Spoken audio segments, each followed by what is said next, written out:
Alhamdulillahirabbil alamin. Nahmaduhu wa nasta'inuhu wa nastaghfiruh. Segala puji dan syukur kepada Allah Subhanahu wa taala atas limpahan nikmat dan rahmatnya kepada kita. Terutama nikmat Allah masih memberi kita hidayah dan iman yang dengan itu mudah-mudahan kita mampu menggerakkan seluruh tubuh kita untuk beribadah dan taat kepada Allah Subhanahu wa taala. Kalau seandainya Allah mencabut satu nikmat ini saja, yaitu nikmat iman, maka apapun yang Allah berikan kepada kita di dunia tetap menjadi sia-sia.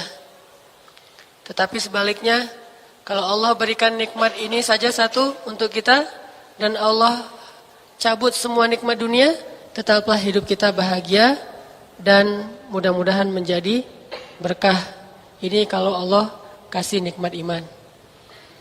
Sehingga kita harus selalu mensyukuri nikmat iman, hidayah, hijrah, taubat. Mudah-mudahan dengan kita syukuri nikmat iman ini, Allah akan menambahkan nikmat-nikmat iman berikutnya.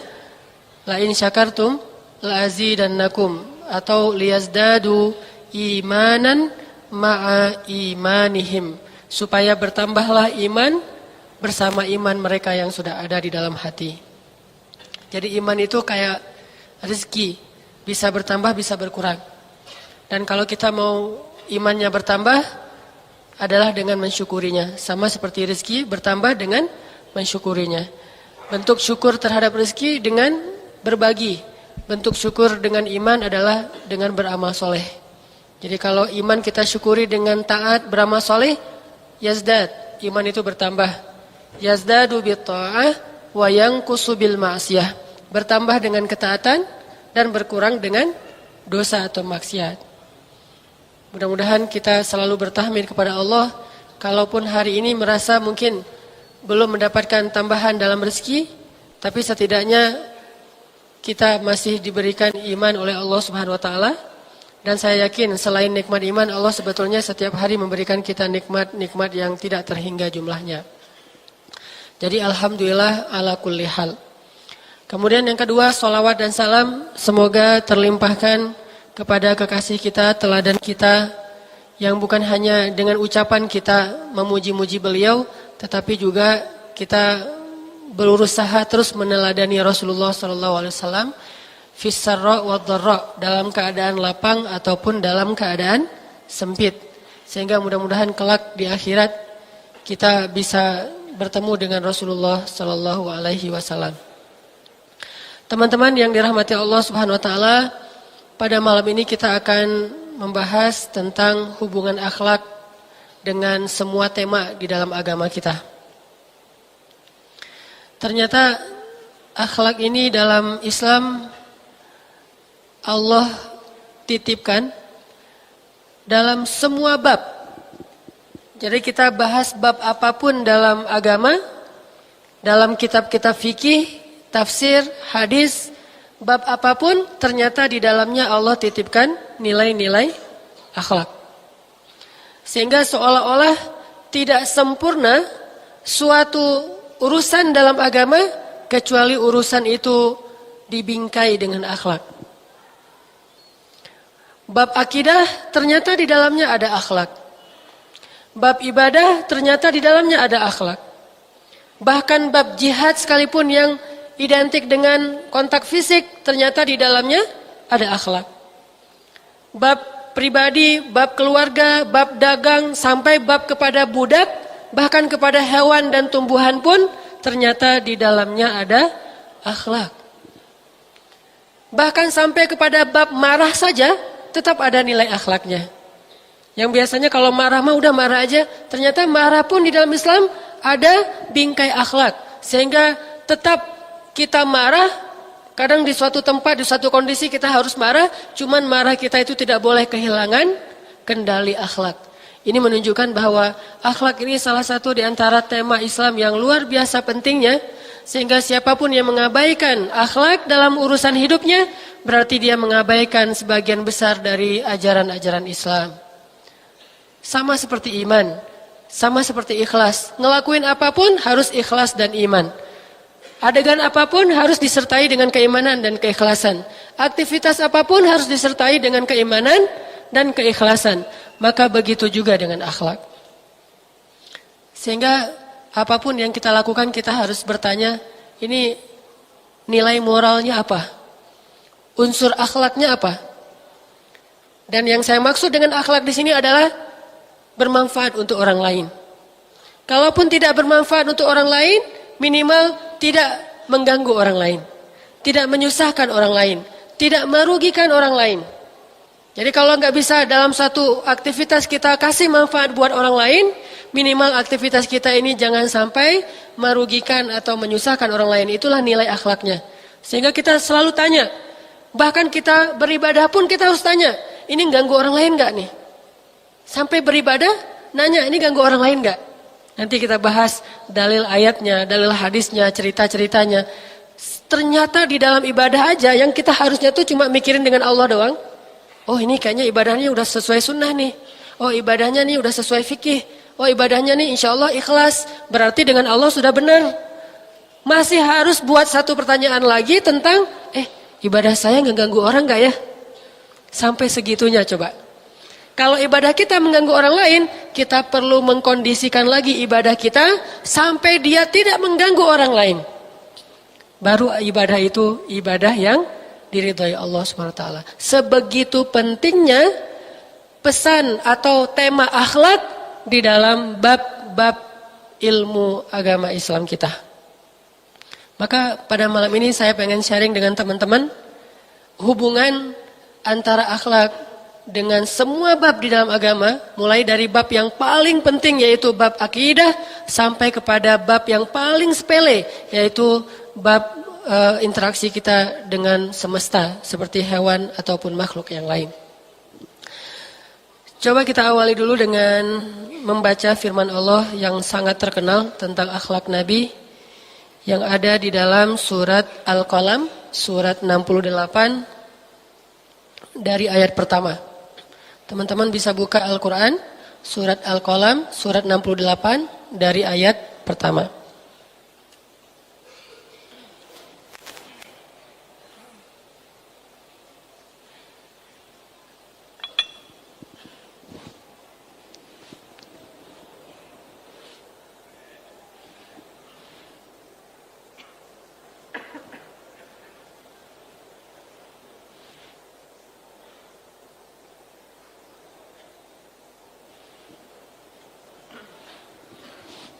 Surat Al-Qalam dari ayat pertama.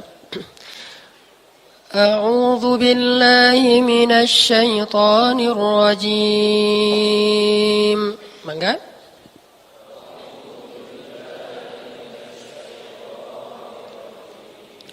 Bismillahirrahmanirrahim.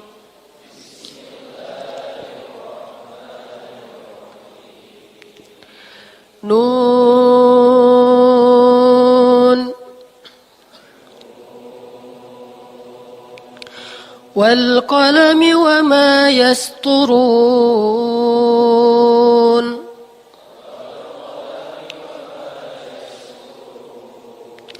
ma anta bi ni'mati rabbika bimajnun.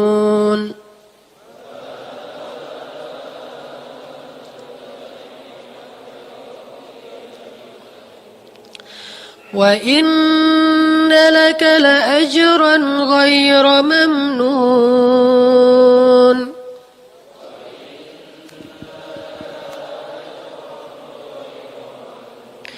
Wa innaka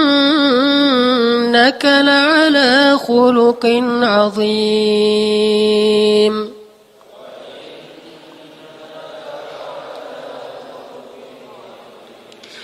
Wa innaka la'ala khuluqin 'azim.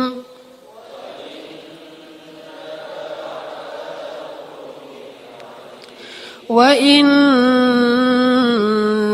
la'ala khuluqin 'azim.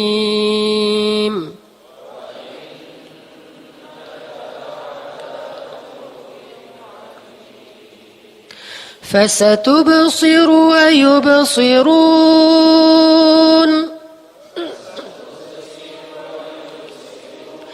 بأيكم المفتون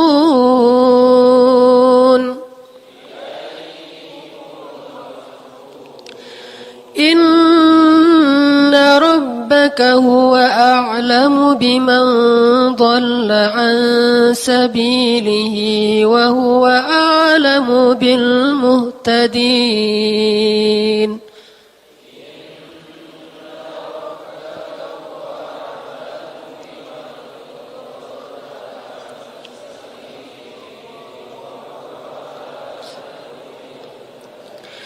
فلا تطع المكذبين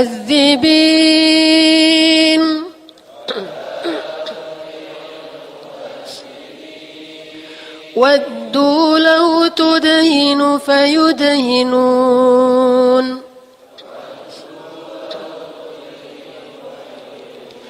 ولا تطع كل حلاف مهين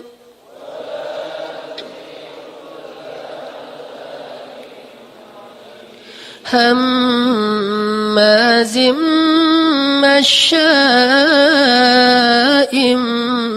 بنميم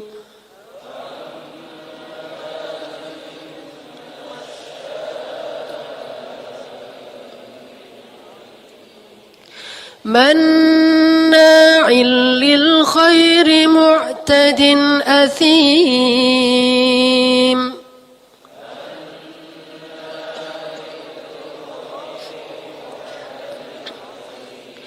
عتل بعد ذلك زنيم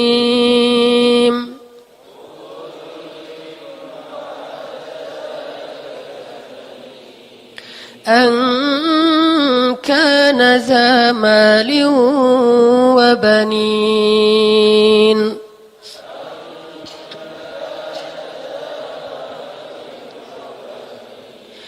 إذا تتلى عليه آياتنا قال أساطير الأولين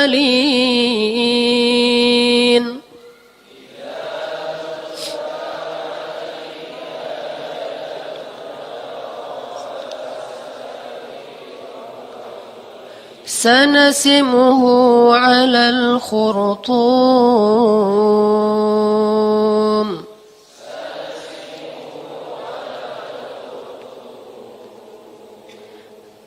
Sadaqallahul azim. Coba teman-teman perhatikan di ayat keempat surat Al-Qalam. Allah Subhanahu wa taala berfirman, "Wa innaka la'ala khuluqin azim." Sesungguhnya engkau wahai Muhammad benar-benar berada atau memiliki akhlak yang luar biasa. Azim. Azim itu menakjubkan. Azim itu istimewa banget, menakjubkan, di atas rata-rata. Dan Allah Subhanahu wa taala ketika mengatakan Rasulullah itu memiliki akhlak yang sangat menakjubkan, Allah menggunakan 2 kali penegasan. Pertama Allah mengatakan wa innaka, dan sesungguhnya engkau. Kemudian Allah menggunakan huruf lam ta'kid, yaitu la'ala.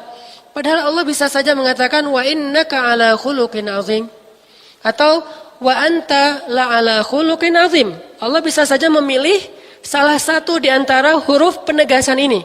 Bisa bisa la. Tetapi Allah menggunakan dua-duanya sekaligus. Wa innaka la'ala. Seolah-olah Allah mengatakan sesungguhnya engkau benar-benar, tidak diragukan sama sekali, ala khuluqin azim, memiliki akhlak yang luar biasa. Sampai Allah seolah-olah ngomongnya itu dengan penuh ketakjuban. Coba bayangin teman-teman yang dirahmati Allah. Allah saja ketika menjelaskan tentang akhlak Nabi, bahasanya tuh kayak takjub banget gitu. Kayak seorang laki-laki yang sedang memuja perempuan, saking takjubnya dia menggunakan penegasan-penegasan yang sangat banyak. Wah itu luar biasa, itu keren banget, pokoknya keren banget. Sampai ada penegasan suara, panjangnya kalimat. Kalau orang Jawa itu nyebutnya dengan istilah, kalau banter itu kenceng, tapi kalau kenceng banget bianter. Sampai ada Ada bi antar, ada bi takkid di situ teh. Orang Sunda ngomongnya gimana? Kalau ada penegasan gitu. Pisan gitu ya. Gitu gak sih? Pisannya tuh panjang. Jadi mat arid lis sukun. Pisan saking panjangnya. Kalau biasa aja pisan lah gitu ya. Ini mah pisannya mat wajib muttasil.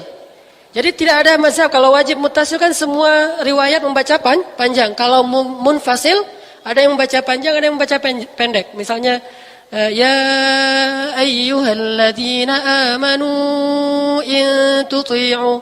Itu kan munfasil. Ada yang baca ya ayyuhalladzina amanu in tuti'.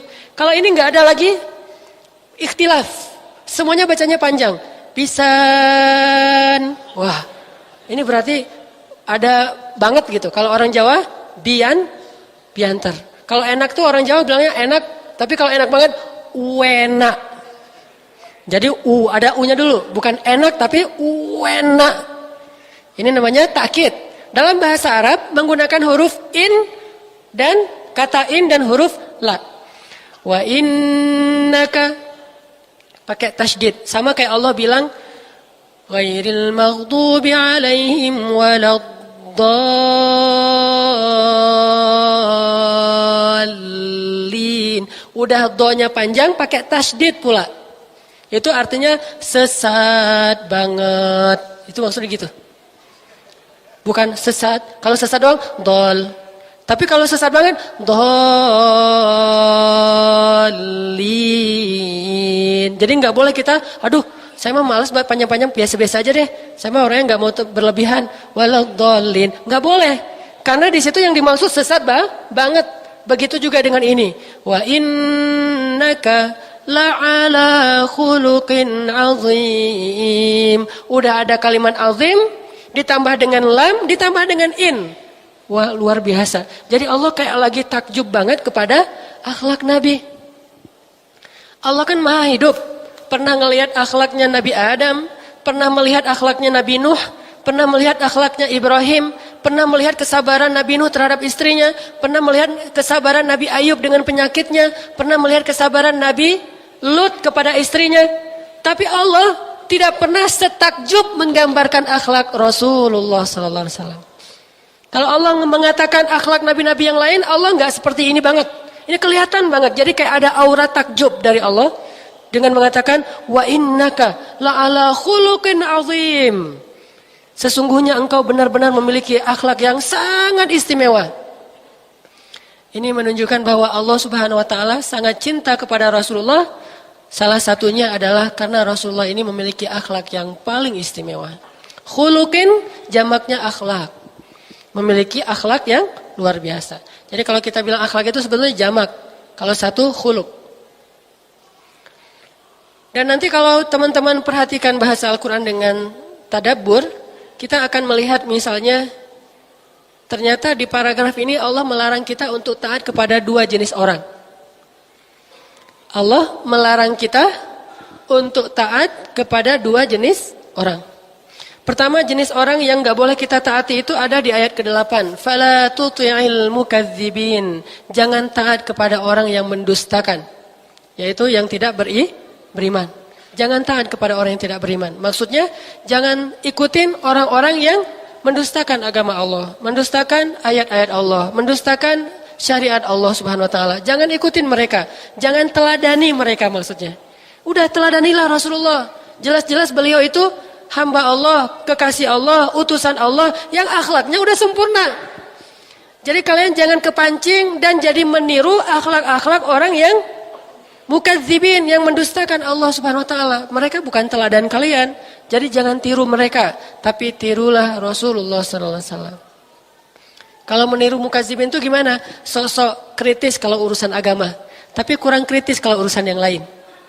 Ini berarti mengikuti mukadzibin. Giliran masalah agama dia harus logis banget. Tapi giliran masalah lain dia kurang logis. Kan banyak orang kayak gitu tuh. Kalau ngomongin tentang Tuhan dia harus logis, ngomongin tentang syariat harus logis, ngomongin tentang nabi harus logis, ngomongin tentang Al-Qur'an harus logis. ternyata dia mah pakai banyak sekali ritual-ritual yang entah berasal dari nenek moyang mana, yang kalau menurut kita sangat tidak logis. Dia pakai dupa gitu, dia ibadahnya ibadah menyembah pohon, dia menyembah patung misalnya, itu kan sangat tidak logis. Giliran masalah yang lain dia tidak logis, giliran masalah agama harus logis. Padahal masalah yang dia lakukan itu seringnya sangat mudah untuk dicerna dengan logika sederhana, tidak perlu logika rumit bahwa itu salah. Kayak misalnya orang nyembah pohon, nyembah patung, nyembah kuburan, bukankah itu logikanya sangat sederhana untuk mengetahui itu salah? Tapi giliran agama harus logis. Ini berarti meneladani orang-orang yang mukadzibin. Orang-orang yang mendustakan. Itu satu. Kedua, orang yang nggak boleh kita taati ada di ayat 10. Jadi 2 kali Allah bilang fala tuti'. Di ayat ke-10 wala tuti'. Siapa? Kullahallafim mahin, hammazin, masya'in binamim, manna'in lil khair, mu'tadin, athim, utul, zanim. Coba lihat. Semua sifat-sifat disebutkan. Yang pertama hallaf. Yang kedua mahin. Yang ketiga hammaz. Yang keempat masya' binamim. Yang kelima manna'. Yang keenam mu'tad. Yang ketujuh asim, yang kedelapan utullin, yang kesembilan zanim. Semua ini adalah sifat tercela. Semua ini sifat tercela. Jadi maksud Allah, jangan juga kalian meneladani, mengikuti, berteman dengan orang-orang yang sifatnya tercela. Ucapannya tercela, sikapnya tercela, raut wajahnya tercela, pikirannya tercela, tangannya tercela. Semua tentang mereka sampai 9 ketercelaan Allah sebutkan sekaligus. Jangan la tuti'. Maksud la tuti', jangan ikutin mereka, jangan berteman dengan mereka. Kenapa? Seharusnya kalian mengikuti orang yang la ala khuluqin azim, yang akhlaknya sempurna sekali dalam segala hal. Coba lihat Allah ketika ngomongin orang yang akhlaknya buruk, kayak marah gitu ya. Manna'in, masya'in, zanim dan seterusnya. Allah tuh kayak marah banget kepada orang-orang itu. Jadi kalau kita baca itu iramanya kurang lebih فلا تطع المكذبين ودوا لو ولا تطع كل حلاف مهين هماز مشاء بنميم مناع للخير معتد أثيم عتل زنيم. Seolah-olah Allah ngomongnya kayak gitu. Ketika Allah ngomong tentang akhlak Nabi, wa innaka la'ala khuluqin azim. Allah kayak takjub. Tapi giliran ngomong akhlak yang buruk, Allah langsung pakai istilah. Ini kalau kita fahami sense bahasanya, di situ semua rata-rata pakai tasydid. Coba perhatikan, ada tasydid di setiap sifat itu. Halaf, ada tasydid ya. Kemudian mahin, oke. Hammaz, ada tasydid. Masya, ada tasydid. Manna, ada tasydid. Kemudian mu'tad, udah jelas. Asim, pakai iya. Asim itu bisa asim, bisa asim. Ada 2 istilah bahasa Arab. Bisa asim, bisa asim. Kalau asim, panjang A-nya itu biasa. Tapi kalau iya-nya yang panjang itu luar biasa. Asim, Allah ngomongnya gitu, bukan asim. Kalau asim orang yang berdosa. Kalau asim senang dengan dosa. Kalau asim orang yang berdosa, semua kita asim. Tetapi tidak semua kita asim, senang dengan udah dosa, senang, terus bangga pula dengan dosa-dosanya itu asim banget. Bukan asin banget ya, asim. Terus utullin, ada tasydid. Kemudian zanim, juga pakai iya. Di sini seolah-olah Allah tuh lagi marah banget gitu. Ketika membahas tentang akhlak yang tercela, Allah tuh kayak nggak senang banget dengan akhlak-akhlak itu. Sampai Allah menggunakan tasydid ya untuk menunjukkan bangetnya. Dan Allah katakan wala tuti'. Jangan kalian mengikuti orang yang kayak gitu. Bahkan Allah mengancam di ayat terakhir yang kita baca tadi, ayat 16, sanasimuhu 'alal khurtum. Allah pakai bahasa celaan. Allah pakai bahasa kayak, dan hanya Allah yang boleh mencela makhluknya. Makhluk tidak boleh saling mencela. Hanya Allah yang boleh mencela makhluknya. Sanasimuhu 'alal khurtum. Apa artinya? Akan kami seret dia dengan menarik apanya? Khurtum, belalainya. dengan menarik belalainya. Allah tidak menggunakan dengan menarik hidungnya. Kalau hidung itu manusia, kalau belalai bukan manusia. Saking Allah marah kepada orang yang buruk akhlaknya. Sampai Allah menggunakan istilah yang tidak ada pada diri manusia. Saya tidak menyebutkan apa, yang jelas tidak ada pada diri manusia. Sanasimuhu alal khurtum, kami tarik entar belalainya. Bukan Allah bilang kami tarik entar hidungnya. Atau kami jewer telinganya. Atau kami tarik, apa ini? Ya itu, jambangnya. Dulu kan suka gitu kalau nggak ngerjain PR, udah ke depan. Kenapa tidak mengerjakan PR? Lembut sih, cuman lembutnya jelek gitu dan menyakiti. Bu, mending ibu daripada narik ini saya, mending ibu udah bunuh aja saya. Jadi muridnya murid baper, murid lebay. Dulu belum ada istilah baper lebay, jadi pada polos aja gitu ya ditarik, maaf bu gitu ya. Coba sekarang, bu jangan gitu dong, mending bunuh saja saya. Ini murid dulu dengan sekarang beda. Sanasimuhu alal khurtum, kami tarik belalainya. Bayangin, mana manusia yang punya belalai? Ada manusia punya belalai? Tidak ada. Ini bahasa saking marahnya Allah kepada mereka. Orang-orang yang tercela akhlaknya. Jadi Allah gak suka banget orang yang tercela akhlaknya. Allah, malaikat itu sangat senang duduk bersama orang yang akhlaknya mulia. Dan malaikat itu akhlaknya luar biasa loh. Saya pernah ceritakan dulu ketika malaikat datang tolabul ilmi, mengajarkan ilmu, malaikat Jibril, kemudian duduk di depan Nabi, pakaiannya putih, sorbannya putih, semuanya rapi, wangi, tidak ada bekas-bekas perjalanan jauh. Dan beliau duduk di depan Rasulullah, kemudian bertanya kepada Rasulullah, kemudian melekatkan lututnya dengan lutut Rasulullah. Akhlak, bukan teriak-teriak dari jauh. Begitu tingginya akhlak malaikat Jibril alaihissalam. Begitu juga ketika Jibril datang ke rumah Khadijah. Dan waktu itu belum ada ayat hijab sebetulnya, masih di Mekah. Kan ayat hijab turunnya belakangan. Nah ternyata ketika Jibril datang berkunjung ke Rasulullah waktu itu masih ada rumah Khadijah. Jibril gak langsung mau masuk aja. Kan malaikat gampang tinggal tembus tembok kan ya. Kayak jin dan jun atau tuyul mbak yul gitu kan. Tinggal tring tembus tembok kan gampang tuh. Kenapa malaikat Jibril tidak menembus tembok? Padahal malaikat Jibril pasti bisa nembus tembok. Karena memuliakan perempuan. Memuliakan Khadijah.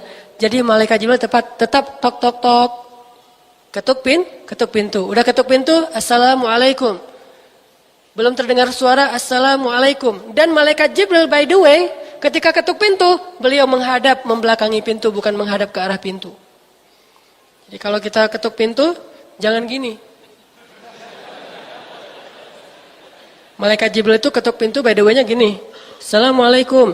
Takutnya yang buka Khadijah dan ternyata belum siap, gak sengaja ngelihat aurat dan itu membuat dia malu sehingga ketuk pintunya membelakangi. Padahal malaikat Jibril juga kalau mau pakai tembus pandang juga bisa kan ya. Orang matanya malaikat beda dengan mata kita. Teknologi kita aja bisa bikin tembus pandang dinding, apalagi teknologi malaikat. Tapi malaikat waktu itu nggak mau pakai teknologi tembus pandang. Dia mau pakai teknologi manusia aja yang nggak bisa ngelihat ke balik dinding. Assalamualaikum. Terus ketika Nabi buka, waalaikumsalam. Oh, Jibril masuk. Apa pertanyaan Jibril coba? Apakah Khadijah sudah menutup aurat? Apakah Khadijah sudah berhijab? Apakah Khadijah sudah siap? Kalau enggak, Jibril enggak mau masuk. Saking memuliakan ini akhlak. Makanya Allah, malaikat, dan juga orang-orang soleh sangat cinta kepada orang yang punya akhlak tinggi. Walaupun mungkin ibadahnya biasa-biasa aja. Hanya sebatas yang wajib. Walaupun ilmunya pas-pasan. Tetapi saya yakin sekali dari pemahaman beberapa buku dari ulama, ternyata akhlak yang tinggi itu menunjukkan kedalaman ilmu seseorang. Sempurna akhlaknya. Dan Allah terlihat sekali di dalam paragraf ini, betapa takjub kepada sosok yang akhlaknya tinggi, dan betapa marahnya kepada orang-orang yang akhlaknya tercela. Sampai Allah ngomongin mereka itu kayak gemeteran gitu. Saking Allah marah. Sampai kayak tasdid semua jadi kayak gemeteran. Gitu kayak ngomongnya. Kalau tentang akhlak yang buruk. Tapi kalau ngomongin akhlak yang baik, Allah tuh kayak berbunga-bunga. Wah, wa innaka la'ala khuluqin azim. Luar biasa akhlaknya. Sehingga siapapun yang ingin dicintai oleh Allah yang Maha Rahman, milikilah sifat Rahman. Dicintai oleh Allah yang Maha Rafiq, milikilah sifat Ar-Rifq, yang memiliki akhlak yang mulia. Nah, sekarang kita bahas teman-teman hubungan, ini tadi poin pertama mah tentang pentingnya akhlak dalam Islam. Sebegitu pentingnya sampai Allah kayak menunjukkan ekspresinya dalam ayat-ayat Al-Quran. Makanya ketika kita mentadaburi Al-Quran itu kita akan melihat ada aura ekspresi dengan menggunakan huruf-huruf tertentu atau kaidah-kaidah tertentu, dan itu sense itu nggak akan didapatkan dengan terjemah. Itulah pentingnya belajar bahasa Arab. Kalau kita ngerti bahasa Arab kita wah jadi gitu. Tapi kalau baca terjemah, oh gitu doang. Kalau kita baca bahasa Arab asli dan kita faham, kita akan bilang, oh wah luar biasa nih, wah gitu ya. Atau kalau orangnya soleh, masya Allah gitu kan? Karena tahu sense-nya. Tapi kalau baca terjemah flat, kayak datar aja nggak ada ekspresi apa-apa. Karena terjemah, coba bayangin kalau ada tasydid kayak tadi, ada ya tambahan, nggak bisa ngomongin apa-apa ya. Masa terjemahannya orang yang berbuat dosa dalam kurung banget, kan susah kan ya? Jadi bahasa Arab tidak bisa diwakili dengan terjemah. Sehingga kita jadi tahu ada kayak aura-aura ekspresinya Allah di dalam huruf-huruf dan kata-kata di dalam Al-Quran. Kita bahas yang pertama hubungan atau akhlak di dalam akidah. Ternyata dalam akidah aja itu ada titipan akhlak. Di antara contoh akhlak dalam akidah itu adalah, coba teman-teman buka surat Al-An'am ayat 108. Ini contoh akhlak dalam akidah. Surat Al-An'am ayat 108.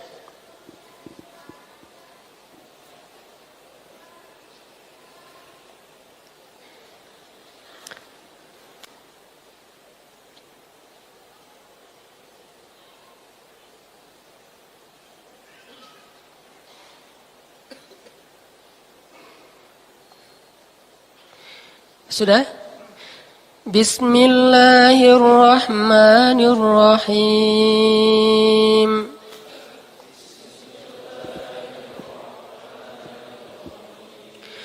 ولا تسبوا الذين يدعون من دون الله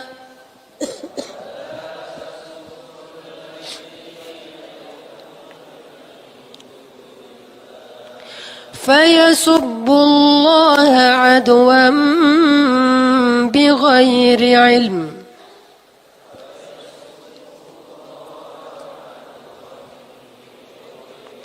كذلك زينا لكل أمة عملهم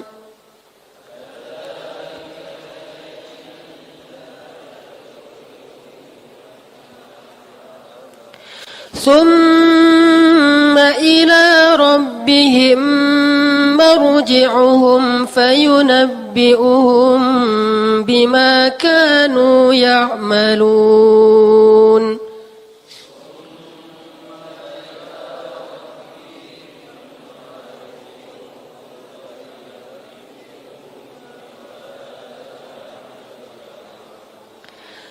Dan janganlah kalian mencela sembahan-sembahan yang mereka sembah selain Allah.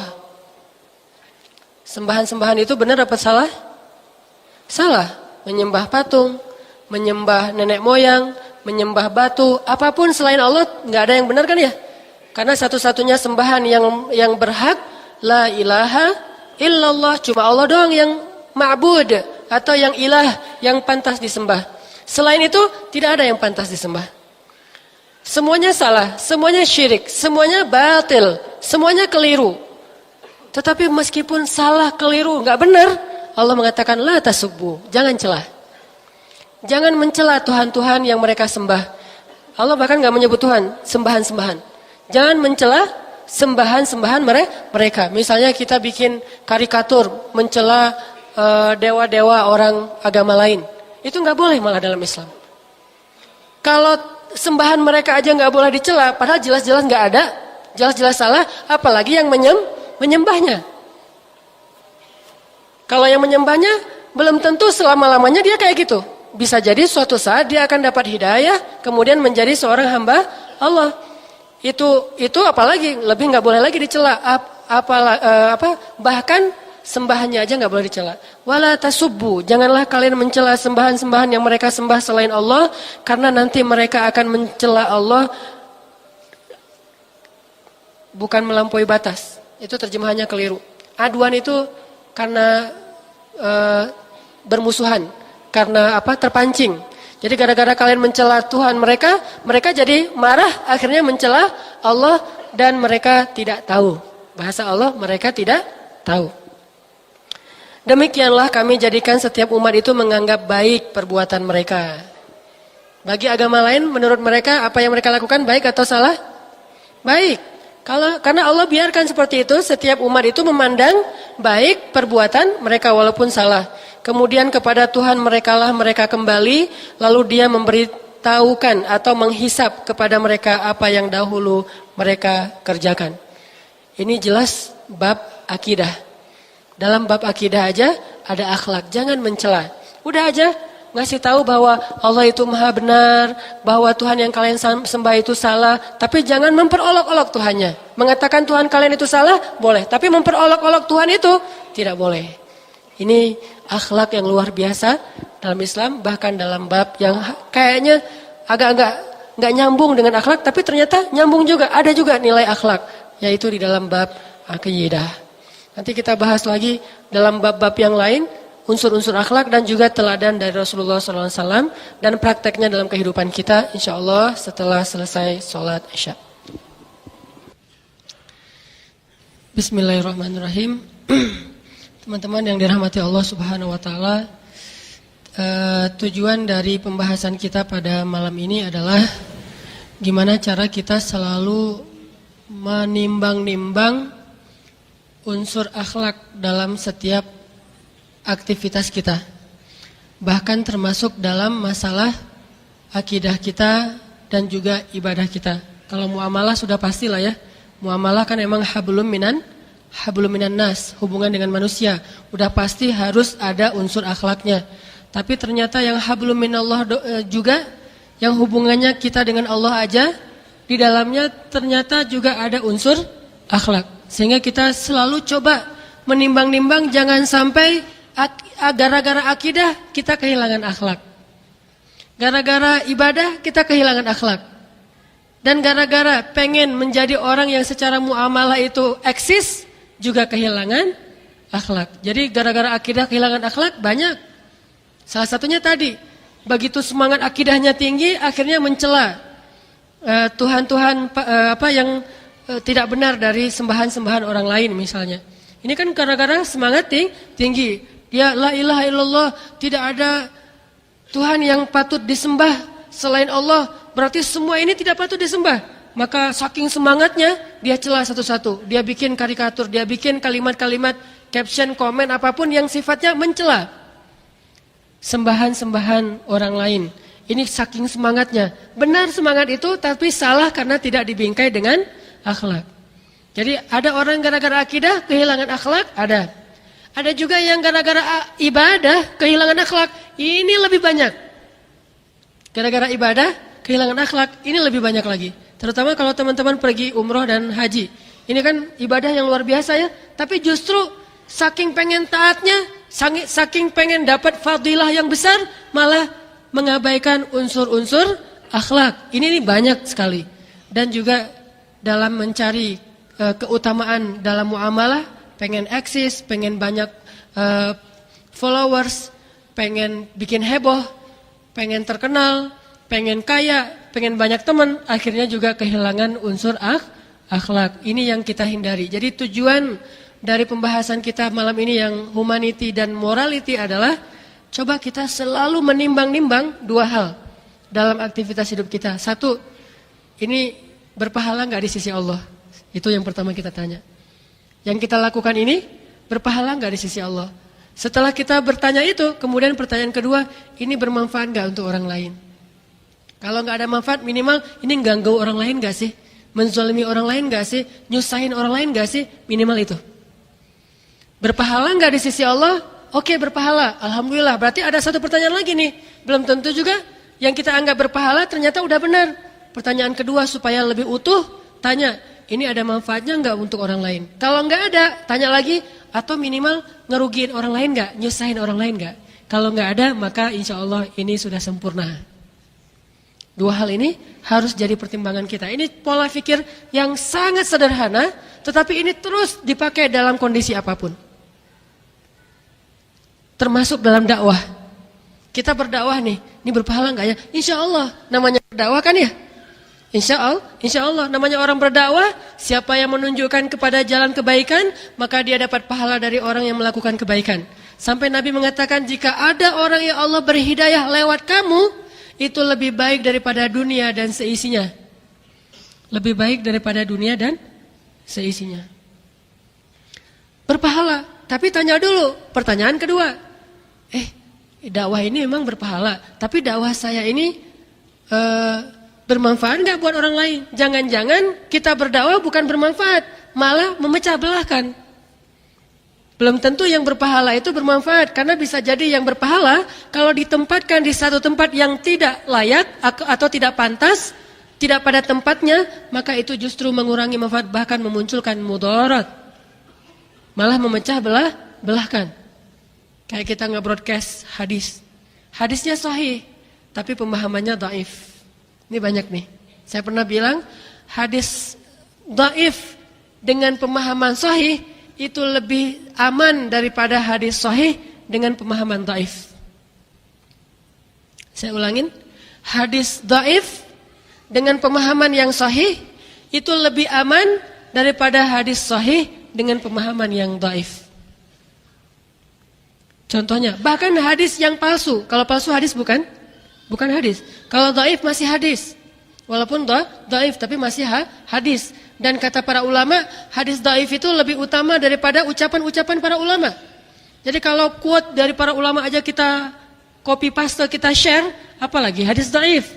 Bahkan quote dari orang kafir aja kita share kan? Ada quote dari siapa gitu, motivator siapa kita ambil. Wah ini bagus nih kita share. Giliran hadis, oh itu dhaif, tinggalkan saja. Gimana kita meletakkan hadis? Hadis dhaif, semua ulama sepakat lebih utama daripada kata-kata para ulama.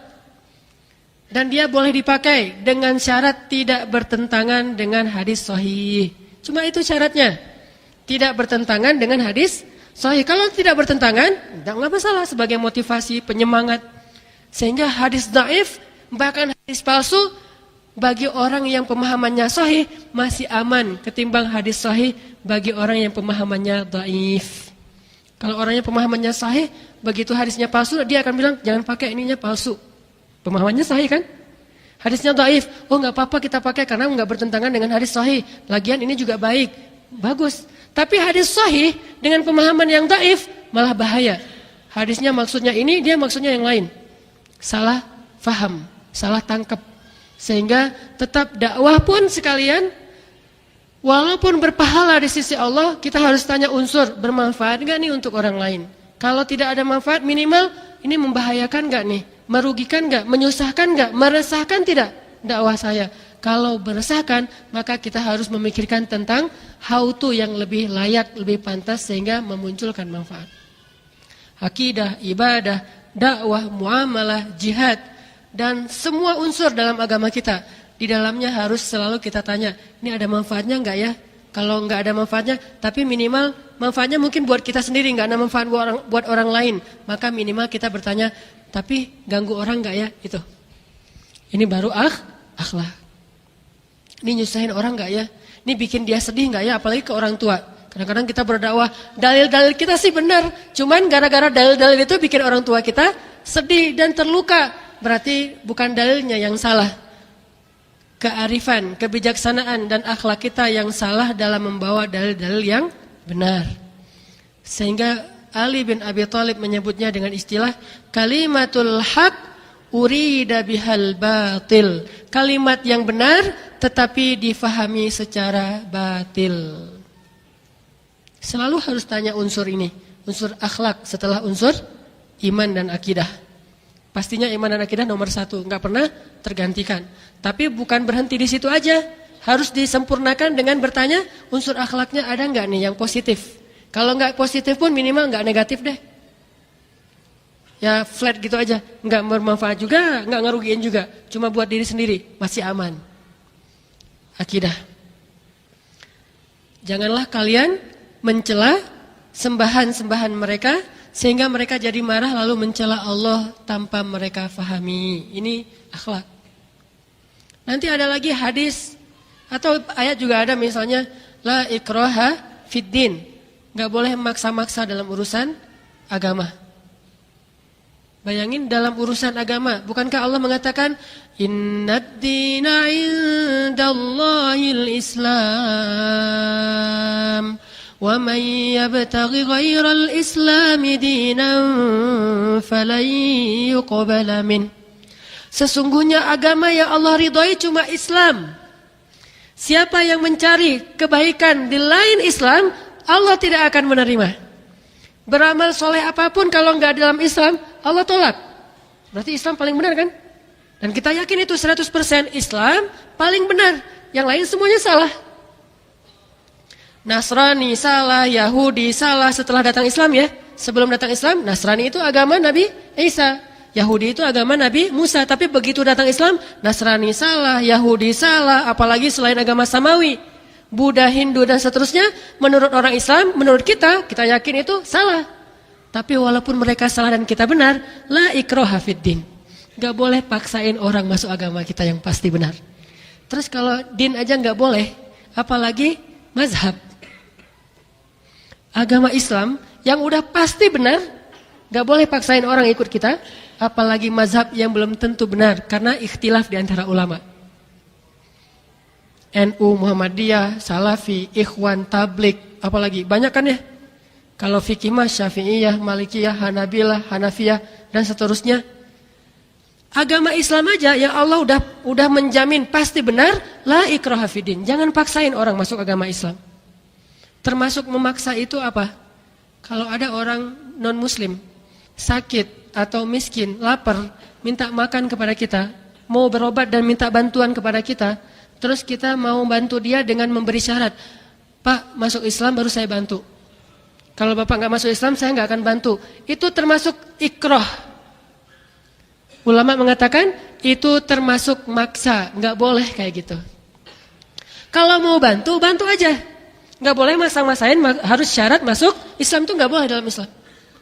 Nanti kalau udah kita bantu, udah selesai hajatnya, kita datang silaturahim, bujuk dia masuk Islam itu boleh, tapi tidak menjadi syarat membantu, nggak boleh. Kalau agama lain memperlakukan kita kayak gitu, mereka bukan teladan kita, sehingga kita tidak perlu meniru mereka.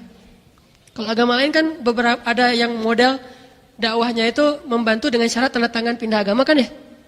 Ada orang sakit, muslim, miskin nggak sanggup berobat, datang dia, Pak saya bantu ya semuanya gratis, tapi Bapak tanda tangan pindah agama.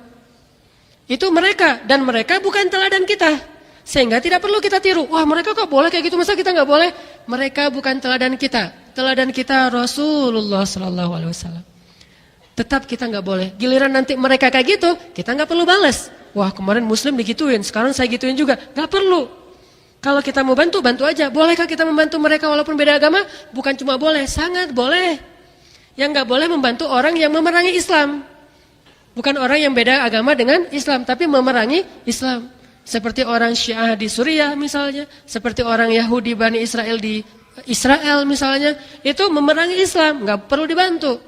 Tapi kalau yang berbeda agama dan tidak memerangi Islam, namanya kafir zimmi, bukan kafir harbi. Zimmi itu artinya dijamin.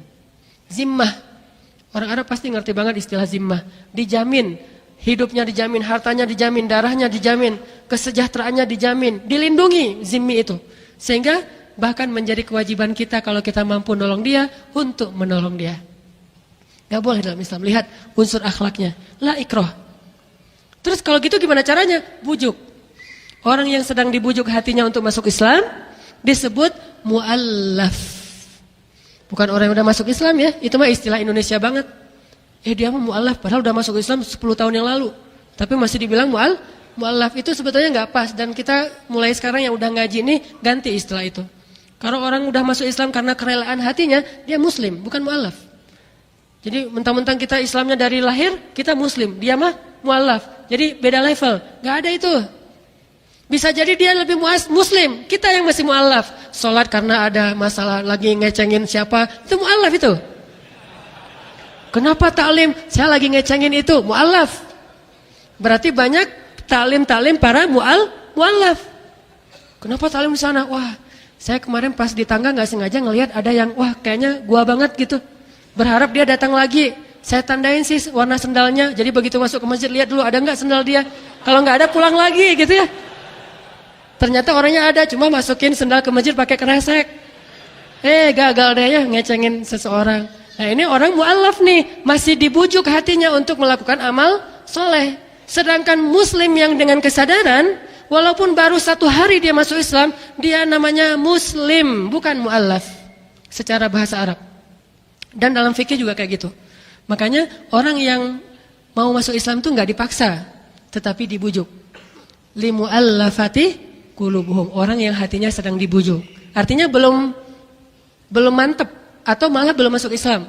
Berarti dia juga dikasih kayak misalnya ada harta lebih, kasih buat tetangga kita yang kayaknya kita lihat dia agak-agak labil gitu. Dia sering-sering ngepoin Islam, nanyain, saya baru beli buku ini tentang Islam, menurut kamu bagus nggak? Walaupun dia nggak masuk Islam, tapi dia beli buku. Kalau gitu besok kita beliin dia buku. Mu'allaf. Kita kasih dia hadiah. Mu'allaf. Kita bantu kalau dia butuh sesuatu. Mu'allaf. Sampai akhirnya dia mantap masuk Islam. Begitu cara Islam membujuk hati. Bukan maksa. Tapi kalau bantu dengan syarat, itu maksa. Pernah Umar bin Khattab ya?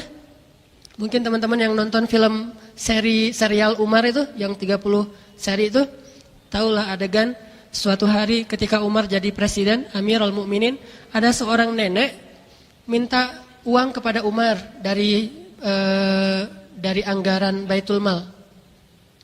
Kan dulu uangnya ditaruh di Baitul Mal. Nah, dia bilang, "Ya Amirul Mukminin, wahai Amirul Mukminin, saya ini seorang nenek yang udah tua, punya banyak hutang. Boleh enggak saya minta sedikit bantuan dari Baitul Mal untuk melunasi hutang-hutang saya? Saya enggak tahu minta tolong ke siapa lagi," kata si nenek teh. Umar mengatakan, "Oh boleh nek, boleh, sini, dibawa." Akhirnya dikasih bantuan untuk membayar hutang. Setelah selesai dikasih, Umar ngelihat ternyata nenek itu pakai salib. Tadi enggak kelihatan, sekarang kelihatan ternyata si nenek ini pakai salib. Dan karena dulu mungkin semua orang Arab juga memakai kerudung. Walaupun kerudung itu syariat Islam, tapi di Arab mah kadang non Muslim juga pakai. Kalau kayak sekarang malah biarawati juga kan pakai hijab yang syar'i ya. Biarawati juga syar'i kan ya. Malah Muslim yang kurang-kurang syar'i nih. Biarawati lebih syar'i. Udah pakai warna putih di luar hitam lagi tuh kayak Bunda Maria gitu kan ya. Kayak Saint Mary. Jadi nggak ketahuan Muslim dan tidak Muslim. Baru ketahuan ternyata ada kalung salib. Begitu Umar melihat ada kalung salib, Umar langsung manggil lagi, "Nenek sebentar. Ada apa?" "Nenek, kan nenek udah ngelihat Islam begitu baik, akhlaknya luar biasa. Saya sebagai khalifah memberi bantuan juga buat nenek. Kenapa nenek gak masuk Islam?" Umar cuma nanya gitu doang. Jawaban nenek ini apa? "Ya Amirul Mukminin, saya itu perempuan yang sudah tua, udah gak sanggup mikirin yang berat-berat kayak gitu," kata dia. Jadi bagi dia agama itu berat. Dia mah gak mau pikir. Udah aja saya mah hidup aja biasa aja menghabiskan hari tua. Udah gak sanggup lagi mikir mana agama yang benar, mana agama yang salah. Udah gak sanggup mikir. Sama kayak kita gak sanggup nonton acara-acara debat gitu tuh gak sanggup. Capek gitu nontonnya. Udahlah cari yang versi lawaknya aja deh gitu misalnya. Karena udah gak sanggup mikir. Nah si nenek ini menganggap agama itu suatu teori yang terlalu berat untuk pikiran dia. Sehingga dia bilang, "Ya Amirul Mukminin, saya tuh udah tua, udah gak sanggup lagi mengikuti hal yang kayak gitu. Udah gak update lah. Saya mah yang gini-gini aja gak apa-apa, agak-agak klasik, jadul gitu. Genrenya ini aja." Dia mah genre agamanya tetap itu. Umar setelah itu membiarkan dia pergi. Tapi ternyata Umar tiba-tiba jadi feeling guilty. Jadi ngerasa kayak bersalah gitu. Saya tuh maksa gak ya? Sampai segitunya Umar, coba hati-hati. Menurut kita maksa gak tuh? Gak maksa kan? Udah dikasih soalnya, baru nawarin. Dan itu cuma menawarkan, gak maksain. Gak ngasih syarat tanda tangan, gak. Cuma nawarin doang. Kayak gitu aja Umar ngerasa feeling guilty. Gimana yang memaksa? Gara-gara feeling guilty akhirnya Umar pergi kepada ulamanya sahabat. Salah satu ulamanya sahabat itu Ali bin Abi Thalib. Pergi kepada Ali, "Ya Abul Hasan, Dan kebetulan Ali juga mertuanya Umar. Nanti Umar menikah dengan anaknya Ali. Ya Abul Hasan. Jadi kalau ada yang bilang Umar sama Ali itu musuhan, agak-agak aneh ya. Saya cari orang yang paling saya benci, saya lamar anaknya, kan gak mungkin ya. Justru karena saya mencintai orang itu, saya pengen menikah dengan anaknya, kan itu wajar. Tapi kalau gara-gara saya benci banget tuh sama orang, akhirnya saya pergi ngelamar anaknya, kan agak-agak gimana gitu kan. Mau gak misalnya teman-teman ngelamar anak seseorang yang sekarang lagi rame misalnya, kan gimana tuh? Kan aneh gitu misalnya. Kalau misalnya nggak suka, ya nggak mungkin dilamar. Mustahil Umar menikahi anaknya Ali gara-gara terlalu benci kepada Ali. Mustahil. Ditambah lagi Umar memberi nama putra-putranya, Ali memberi nama putra-putranya itu dengan nama Umar. Putra dari istri Ali yang berikutnya dikasih nama Abu Bakar. Nama istri Ali yang berikutnya Asma bintu Umais. Asma bintu Umais yang pernah nikah sama Ja'far, terus nikah sama Abu Bakar, terus yang terakhir nikah sama Ali. Ini cewek nih nikah sama dua orang yang dianggap musuhan. Pertama nikah sama Abu Bakar, besoknya nikah sama Ali ketika Abu Bakar wafat. Masa sih, gimana ceritanya nih? Wah, saya nikahin dua orang yang saling bermusuhan, saling benci gitu. Pertama suami saya Abu Bakar, dia benci banget sama Ali. Sekarang saya nikah Ali, dia juga benci sama Abu Bakar. Nggak mungkin. Kemudian dari Asma bintu Umais, Ali itu dikaruniai 3 orang putra. Yang pertama namanya Abu Bakar, yang kedua namanya Umar, yang ketiga namanya Utsman. Coba bayangin, mungkin nggak saya gara-gara benci banget sama seseorang, saya kasih nama anak saya nama dia? Nggak mungkin kan? Dek, namanya siapa? Fir'aun. Fir'aun kenapa? Soalnya bapak saya mah benci banget sama Fir'aun, makanya saya dikasih nama Fir'aun. Kan mustahil kan? Nggak mungkin. Adik namanya siapa? Namrud. Anak pertama Firaun, anak kedua Namrud, anak ketiga Dajjal. Wah, mustahil kan ya? Gimana ceritanya? Saking bencinya nih. Saya pokoknya benci banget sama Dajjal. Kalau saya punya anak laki-laki, saya kasih nama untuk Dajjal. Biar saya terlalu teringat dengan Dajjal. Hei Dajjal, gitu. Kan astagfirullahaladzim, mustahil. Jadi nggak mungkin seorang Ali bin Abi Thalib yang solih, yang akhlaknya mulia, yang banyak ilmu, menamakan anaknya dengan semangat baper. Menamakan anaknya dengan semangat baper. Kalau ada orang yang bilang Ali benci kepada Umar dan Abu Bakar, berarti dia suudzon sama Ali. Bukan cuma suudzon sama Abu Bakar dan Umar, tapi juga suudzon kepada Ali. Jadi melenceng, balik lagi deh. Intinya yang mau disampaikan akhlak ya. Intinya jaga akhlak dalam semua unsur. Termasuk masalah nggak boleh maksain orang masuk Islam. Padahal Islam itu udah pasti benar. Terus ada lagi hadis, man kana yu'minu billahi wal yaumil akhir falyukrim dhaifah. Wa man kana yu'minu billahi wal yaumil akhir falyukrim jarah. Siapa yang beriman, ini bab akidah nih. Siapa yang beriman kepada Allah dan hari akhir, akidah nih. Rukun iman. Siapa yang beriman kepada Allah dan hari akhir, hendaklah memuliakan tamu, akhlak. Dan siapa yang beriman kepada Allah dan hari akhir, hendaklah memuliakan tetangga, akhlak. Ternyata akhlak dengan iman itu hubungannya sangat dekat dengan akidah. Bahkan ciri orang beriman, akhlak. Ciri orang akidahnya baik, dengan tetangganya baik. Ciri orang yang akidahnya baik, dengan tamunya baik. Apalagi dengan orang tuanya, apalagi dengan keluarganya, dengan pasangannya, dengan gurunya. Mustahil dia akhlaknya buruk. Mustahil dia beriman kalau akhlaknya buruk. Mustahil. Pasti ada masalah dengan keimanannya. Makanya Nabi mengatakan, man kana yu'minu billahi wal yaumil akhir falyukrim. Ikram itu bagian dari akhlak. Ini hubungan akidah atau iman dengan akhlak. Kemudian sekarang kita bahas hubungan ibadah dengan akhlak. Yang paling terkenal mah hubungan ibadah dengan akhlak itu ayat innas sholata tanha anil fahsya wal munkar. Teman-teman tahu bedanya fahsya dan munkar?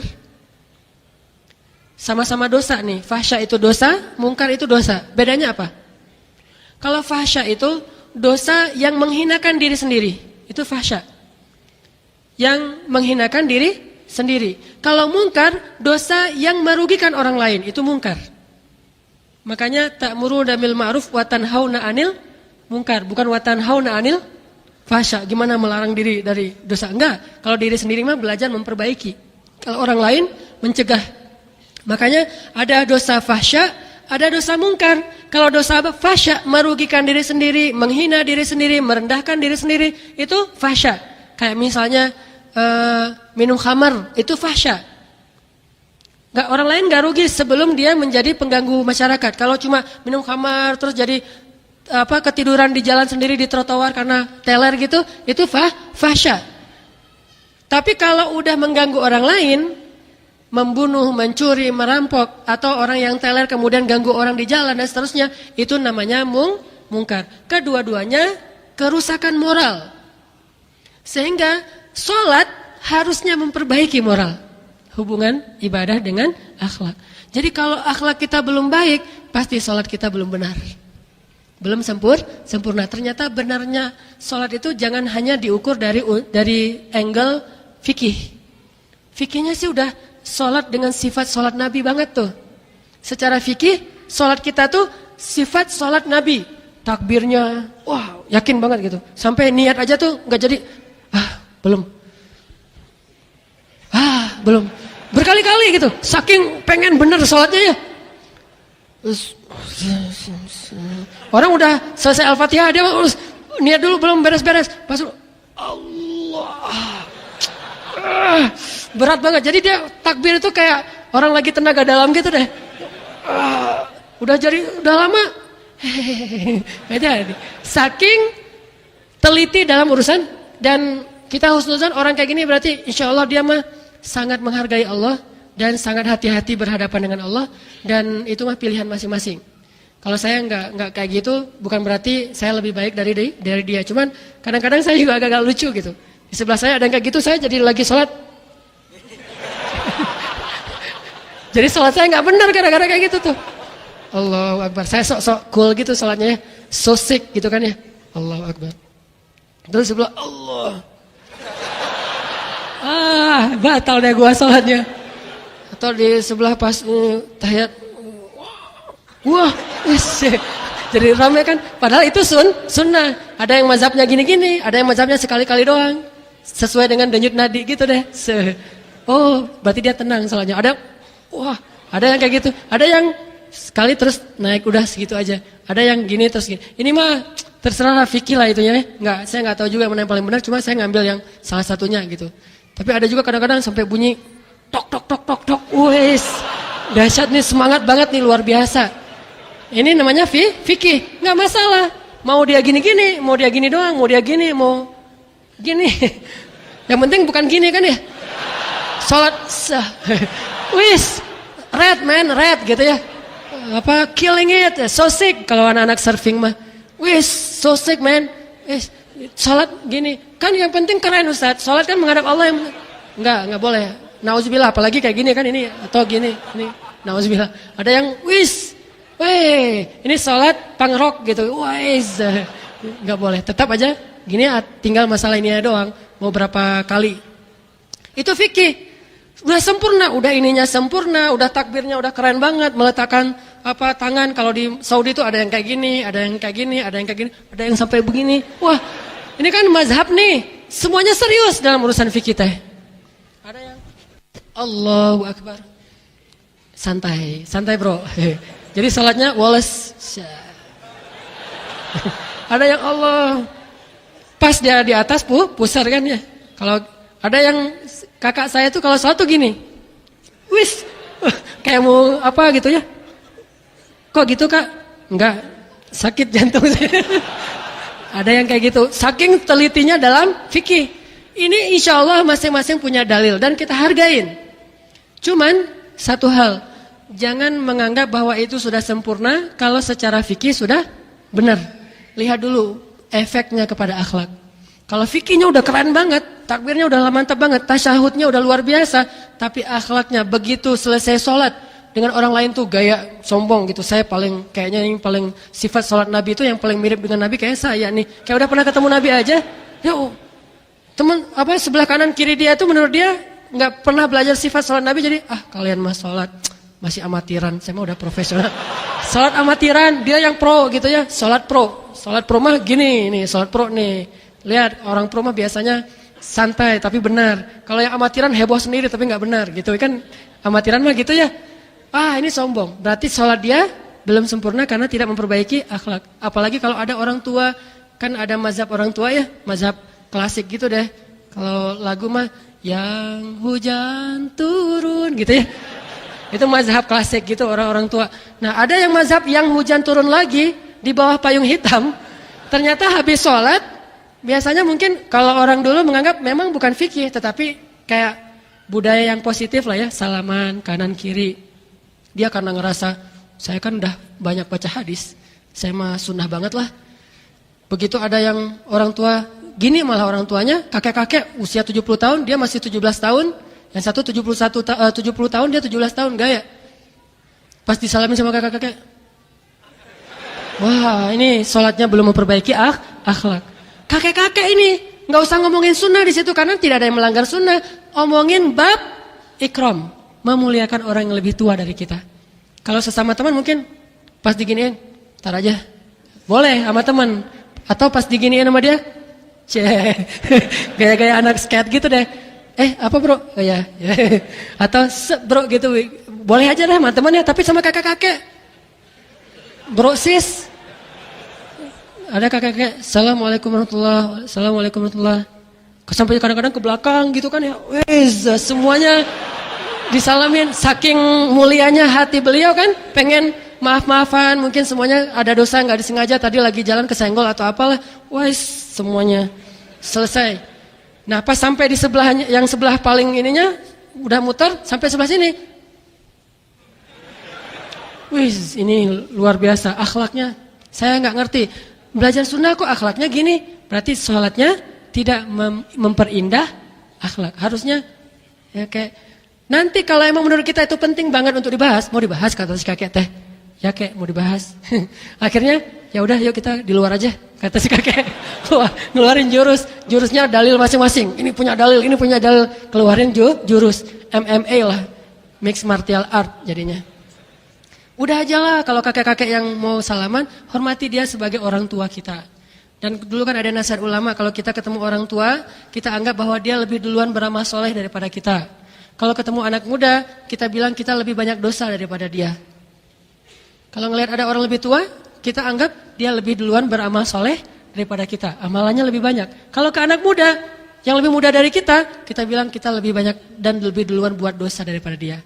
So, gimana kita mau menyombongkan diri? Sehingga pas orang tua gitu, ya, wah. Kalau perlu gitu ya, walaupun nggak perlu gitu, kata si kakek, nggak usah gitu amat juga, keles, kata si kakek. Biasa aja lah gitu. Ini akhlak. Jadi innas sholata tanha, mencegah, menghilangkan fahsya'i wal munkar. Jadi jangan sampai fitnah gara-gara ngaji udah di TSM jadi kayak gitu. Pas salaman ada yang datang lagi dari belakang dicoel-coel gitu mau salaman. Ngaji di mana lo? Di TSM.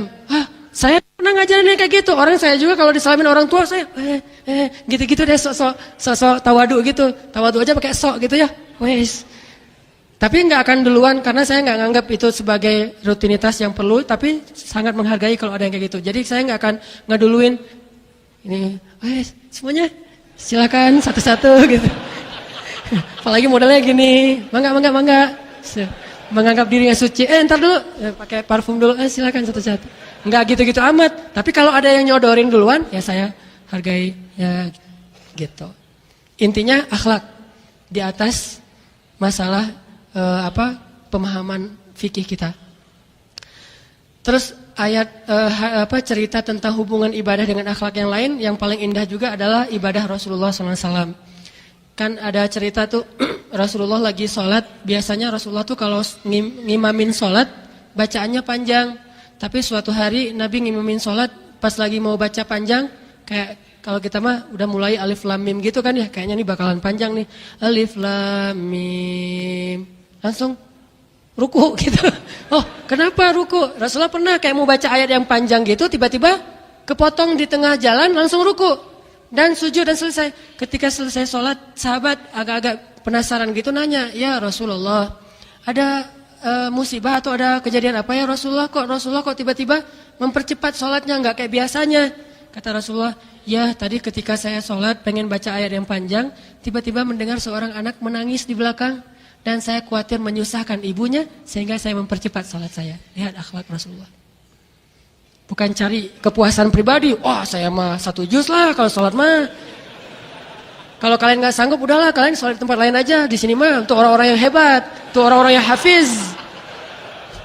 Ini mah barisan soft hufaz, hafiz Al-Quran, ahli Quran semua ini. Kalau sholat kita mah Al-Baqarah paling kecil, paling sedikit itu. Biasanya kita Al-Baqarah, Al-Imran, Al-An'am, tapi 1 ayat pertama doang.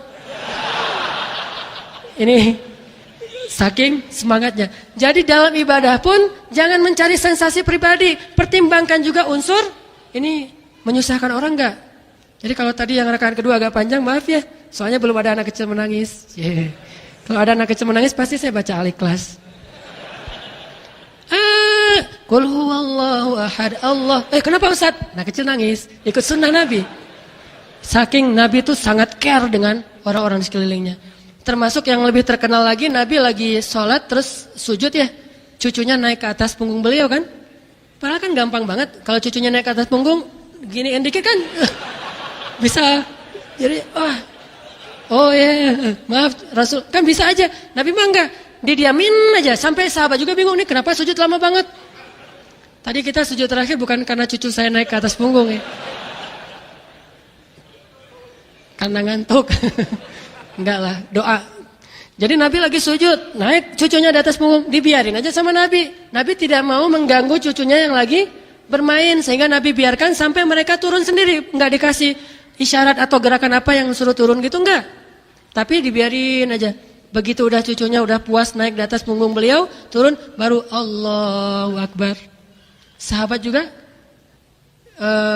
sangat taat kepada Rasulullah. Enggak ada yang lagi Nabi kelamaan. Enggak, bahaya itu. Yang saya sering khawatir itu ya, saya pengen sujud yang lama di akhir, khawatir ada jamaah yang gini. Ini Ustadz pingsan atau meninggalnya husnul khotimah atau apa gitu. Jangan-jangan Ustadznya husnul khotimah. Kenapa sholatnya nih sujudnya lama banget? Ini husnul khotimah nih kayaknya. Saya khawatir itu aja, makanya saya agak-agak galau gitu nih, dilamain lagi nggak ya? Padahal masih banyak doa yang pengen dibaca. Soalnya doa di ketika sujud itu kan paling mustajabah. Cuma khawatir jamaah nanti ada yang galau gitu sampai subhanallah, subhanallah. Kan nggak enak jadinya. Ya udah deh. Kecuali sholat tahajud. Karena pernah saya agak lama gitu, mulai ada yang gitu-gitu di belakang. Banyak yang bersin-bersin, batuk-batuk, tiba-tiba. Untung nggak ada yang sat. Nih sahabat Nabi mah paham. Cuman mereka tetap nggak ngerti. Begitu selesai sholat baru mereka tanya, dan pertanyaan mereka kelak menjadi sebuah teladan. Nabi mengatakan tadi pas lagi sujud, cucu saya naik ke atas punggung dan saya tidak ingin mengganggu mereka. Sholat dengan akhlak ternyata nyambung. Oh ini mah saya dengan Allah, nggak ada anak, istri semuanya tinggalin, hanya menghadap Allah aja. Dari mana ajaran seperti itu? Begitu udah sholat, Allahu Akbar. Pas kita sujud, anak naik, langsung berdiri aja tuh. Wah, anak terpelanting gitu. Kenapa Pak kayak gitu Pak? Sholat itu menghadap Allah, nggak akan peduli saya mau anakmu siapapun, nggak peduli. Dari mana ajaran seperti itu? Bukankah Rasulullah yang paling baik dalam ibadah sholatnya? Ternyata ibadah Rasulullah itu tetap mengandung unsur akhlak. Pernah nggak sholat tahajud sama istri? Hashtagnya Kalau tahajud sama istri sesekali coba sholat dipadukan dengan akhlak romantis. Pas istri berdirinya agak-agak jauh, yang kan kita nggak ada makmum laki-laki kan, nggak ada. Udah kamu nempel aja di sini dekat-dekat. Sholat tahajudnya tuh agak-agak kena gitu, sehingga begitu ruku kena, jadi salah-salah nanti pas berdiri gini jadi gandengan gitu. Pengen nunjukin ya Allah kita mah romantis orangnya. Pernah nggak sholat tahajud bareng pasangan? Itu beda, unsur akhlaknya lebih kelihatan. Sujud lama, istri juga taat, kelihatan di situ. Sifat istri itu kelihatan ketika sholat tahajud. Makanya kalau pengen tahu istri saya ini udah seperti apa sekarang ketaatannya sama saya, bawa sholat dan sujudnya 1 juz. Kalau sujud 1 juz dia masih diam aja, berarti insya Allah dia orangnya taat banget. Kemanapun kita bawa dia ikut. Tapi kalau sujud 1 juz dia juga diam, udah kita bangun tahiyat dia masih diam. Sujud diam, oh, Masya Allah istri saya soleha banget ya. Saya udah baca 1 juz, ketika sujud tuh doanya kayak 1 juz, diam aja dia nggak protes, tenang anteng gitu. Pak kita tahiyat, wah Masya Allah lebih soleh dari saya. Ternyata tidur ya. Oke, balik lagi ke kepancing sih. Saya tadi pengennya ceramahnya yang khusyuk malam ini. Ibadah ya, hubungan ibadah Nabi dengan salat. Salat dengan akhlak. Nah, ada lagi satu contoh yang luar biasa. Ini bisa teman-teman dapatin dalam kitab fikih sunnah tentang berapa rakaat salat qabliyah zuhur. Ikhtilaf kan? Ada ulama yang bilang qabliyah zuhur itu 2. Ada ulama yang bilang qabliyah zuhur itu 4. Teman yang mana, teman-teman? Enggak ya? Qabliyah zuhur itu 0. Kenapa 0, Ustaz? Enggak pernah qabliyah zuhur. Bagi saya mah qabliyah zuhur mah 0, Ustaz. Soalnya enggak pernah qabliyah zuhur. Rasul mah ada riwayat 2, ada riwayat 4. Kenapa bisa kayak gitu? Kalau Abdullah ibnu Abbas yang bilang Rasul mah kalau salat qabliyah zuhur 2, kata Ibnu Abbas dengan pedenya. Kata Aisyah, Rasul mah kalau qabliyah zuhur 4 dengan pedenya juga. Kenapa Aisyah sama Ibnu Abbas beda pendapat? Ternyata Nabi itu kadang qabliyah zuhur di rumah, kadang di masjid. Kalau qabliyah zuhurnya di rumah pas azan, beliau wudu kemudian salatnya di rumah dulu, sebelum kan rumah dengan masjid cuma bersebelahan. Jadi qabliyah zuhur di rumah, beliau akan salat 4 rakaat. Tapi kalau beliau salat qabliyah zuhurnya di masjid, beliau akan salat 2 rakaat. Kenapa? Karena beliau tidak mau menyusahkan umatnya. Kalau nggak ada yang lihat, sholatnya 4. Kalau banyak yang lihat, sholatnya 2. Coba lihat unsur akhlaknya. Kebalik. Kalau kita di rumah nggak ada qobliyah, nggak ada badiah. Giliran di masjid, panjang sekali sholat qobliyah zuhurnya. Apalagi kalau masjid yang nggak pakai timer ya, nunggu orang semuanya selesai qobliyah, nungguin kita tuh setengah jam. Kenapa nggak iqomah? Itu di belakang masih pada sholat. Orang pengen sholat, dia mah qobliyahnya panjang banget. Di masjid, giliran di rumah, selesai. Ini berarti sholat kita yura'unan nas. Yura'unan nas, riya. Giliran di masjid, sholatnya lebih terlihat khusyuk daripada di rumah. Ini nih kayak jelek buat diri sendiri nih. Kalau di rumah, biasa aja. Di masjid, panjang luar biasa. Ayatnya, panjang banget. Ini menunjukkan akhlak Nabi. Giliran sholat di rumah 4 rakaatnya panjang, 4 rakaat ngambilnya. Giliran di masjid, ini di masjid banyak yang lihat. Udah deh, saya 2 rakaat aja. Biar nanti sahabat nirunya yang ringan, tidak meniru yang berat.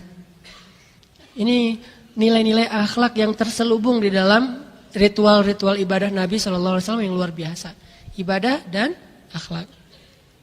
Terus ada lagi ibadah dalam ini sampai dalam bab memberi hukuman. Kalau dakwah dan muamalah udah pastilah. Ibadah dalam akhlak dalam memberi hukuman. Bayangin, akhlak dalam memberi hukuman. Memberi hukuman boleh karena itu hak agama. Jika ada orang yang melakukan kesalahan menurut agama dan memang pantas dihukum, dihukum. Cuman tidak boleh mencela. Salah sekali menurut agama Islam, gara-gara marah terhadap orang yang melakukan kesalahan dalam agama terus mencela, itu salah dalam agama. Orang yang bersalah itu salah, yang mau memperbaiki kesalahan juga salah, sama-sama salah ini.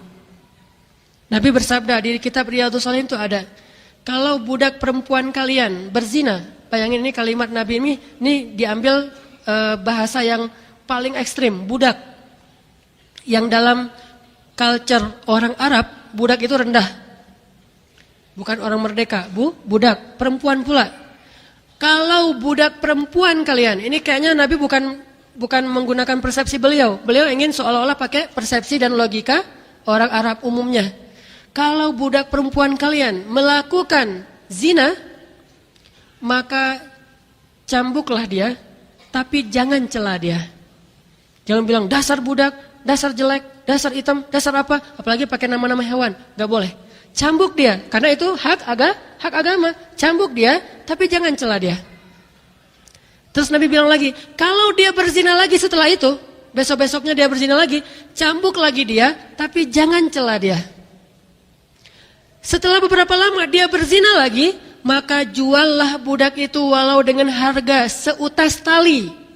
Seutas tali, harganya murah sekali, tali rafia gitu. Harganya 5.000, 10.000. Juallah dia walau dengan harga seutas tali, tapi jangan cela dia tetap.